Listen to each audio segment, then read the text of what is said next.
I want you to imagine a mana potion.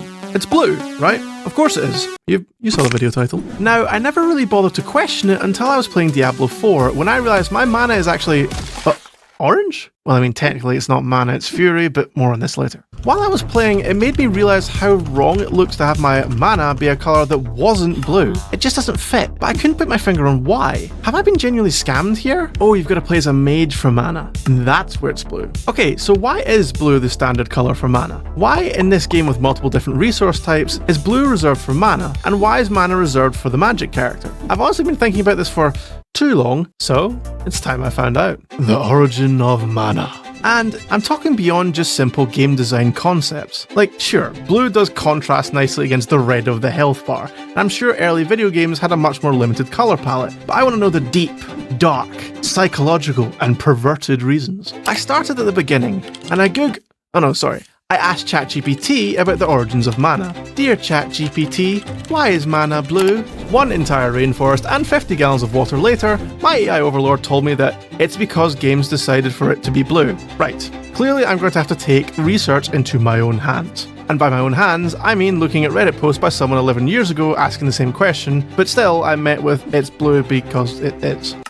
Reddit, what would I do without you? Clearly, I had to do my own deep dive. I started looking at the first games that used mana as an official term for magic power. The first video game being Dungeon Master in 1987, and the first real-life game being, surprise surprise, Magic the Gathering. Well, as it turns out, Dungeon Master did have blue mana potions, but all the potions in that game were blue, and instead differentiated by these little white symbols. So clearly, no colour theory and logic has gone into that one. Brilliant. Magic the Gathering didn't help me either, because that game apparently has like 5 different mana colours and blue is the water one or something. It seems to me that these games introduced the terminology and helped popularise mana as a concept within games, but it doesn't explain their initial choice of colour. I mean, health bar being red is an obvious example because blood and the heart. But it's hard to draw a similar distinction from mana because it's not a real thing. Or is it? Before I get into my ideas of why blue fits so well, beyond graphic design choices, it's worth saying now that these games I've just mentioned, and others, especially Diablo and the Warcraft series, absolutely helped popularise blue mana. This locked it in as being the default option for years to come, but I felt like I was coming to a dead end. That is, until I went outside. I want you to stare at this octopus for a few seconds. Look mate, trust me here, okay? It's important. This is relevant. This is a blue ringed octopus. Very rare and very powerful. It can kill you with a single touch. Almost magical, right? Let's look at this butterfly as well. The blue Morpheo. How magnificent. Remember these little guys, they'll be important soon. Trust me.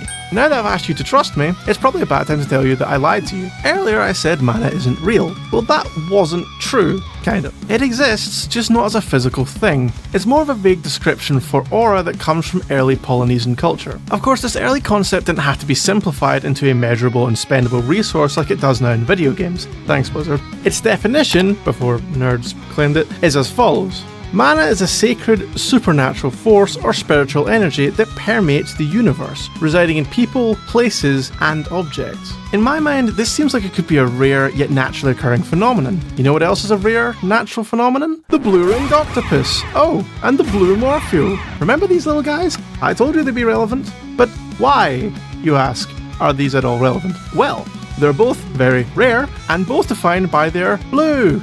It makes sense to me that mana is almost like an element of its own, something that's found in nature yet only very rarely, and it can't be manufactured. This exact sentence also applies to the colour blue. It's rare and exciting to find it in nature if you ignore the sky or live in England. It's also much harder to manufacture blue pigments compared to other colours. This is due to some science. So this leaves us with both the first definition of mana and the colour blue in a unique position of being rare yet natural.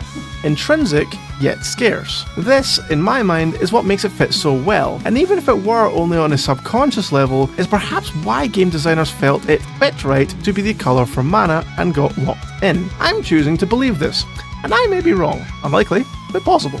But at the very least, it makes sense in my head, so live with it. Additionally, the lack of colour options for smaller, earlier games, combined with a nicely contrasting colour to health bars, not you Diablo 4, and the popularisation by standard use in early 2000 games, leaves me satisfied enough to say that this is the reason why mana is blue. Maybe not the definitive reason, but a reason nonetheless. To be honest, it is probably all just colour theory. But thanks for listening to me try and piece it all together anyway. If you enjoyed this video and at least felt like you learned something, then drop a like or subscribe or comment to tell me I'm wrong. I dare you. I double dare you. I triple dare. I dare you. You can't do it. I'm not wrong. There's nothing to be right about. There's not even a particular reason for this. It's just all a stupid colour thing, and I spent so much time in my life trying to get this right. So I dare you to challenge me.